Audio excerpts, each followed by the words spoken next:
মিরপুর 10-এ স্টুডেন্টরা কত সুন্দর করে আর্ট করতেছে দেখেন। এখানে শহীদ আবু সাইদ, মুগ্ধ, এছাড়াও আরও অনেকে আছে।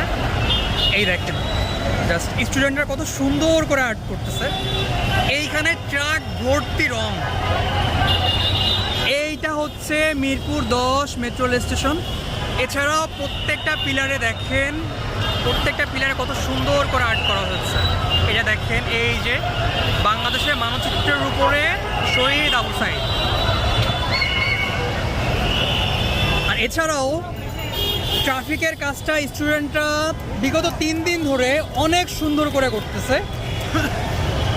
বিগত সময়ে ট্রাফিকের যে পুলিশ যারা ছিলেন তারাও আমার মনে হয় না জীবনে কখনো মানে এইরকম একটা দিন এইভাবে করতে পেরেছে, আমার মনে হয় না। কত সুন্দরভাবে এরা কাজ করছে দেখেন। রাস্তায় স্টুডেন্ট, সবার হাতে লাঠি, ঠিক আছে, এবং সবাই পাবলিকরাও ট্রাফিক আইনটা খুব সুন্দরভাবে মানার চেষ্টা করতেছে এবং মানতেছে। জাস্ট দেখেন,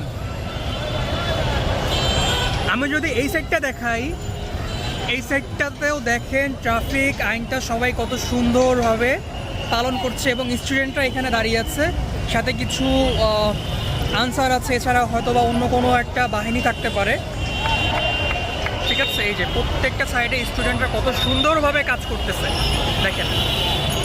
মিরপুর 10 গোল চত্বর এরিয়া এখন ট্রাফিকের মানে সব থেকে সুন্দর একটা সমারোহ জায়গা, ঠিক আছে। সবাই খুব সুন্দরভাবে ট্রাফিকটা মেনটেন করতেছে। এই সাইডটা দেখেন, এই সাইডটাতে যারা হচ্ছে মিরপুর 11-12 দিকে যাবে এটা ফাঁকা রাখা হচ্ছে, যাতে আগে এটা টোটালটাই বন্ধ ছিল। এছাড়া কি হয়তো যারা 11-12 যারা যাবে তারা এই পিছনে দাঁড়িয়েই থাকতো, যখন এইটা ছেড়ে দিবে তখন যেতে পারতো, বাট এখন ইজিলি যেতে পারতেছে।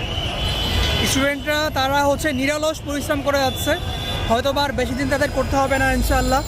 পুলিশের যখন আবার কাজে মানে কাজ শুরু করে দিবে তখন হয়তো আর তাদের এই কষ্টটা করতে হবে না। Salute student.